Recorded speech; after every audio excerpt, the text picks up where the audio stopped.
তোর সঙ্গে একটা কুইজ খেলি। হ্যাঁ বল। ধর তোর স্বামী অনেকদিন পর বিদেশ থেকে বাড়ি এলো,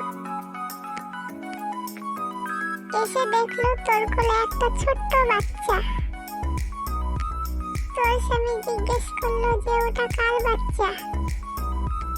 তুই ভয় পেয়ে যে কথা বলবি। কি বললাম? আসলে তুমি যা ভাবছো তা নয়।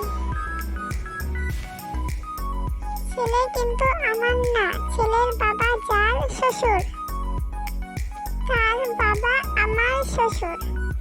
এবার বলুন তো ছেলেটি কার? আমি তো বলতে পারলাম না। এই বন্ধুরা, আমি তো বলতে পারলাম না। আপনারা যদি জেনে থাকেন তো অবশ্যই কমেন্টে জানাবেন। এবং এরকম মজার মজার ভিডিও পেতে আমাদের চ্যানেলটি সাবস্ক্রাইব করুন। আর ভিডিওটি যদি ভালো লেগে থাকে তো অবশ্যই লাইক করবেন।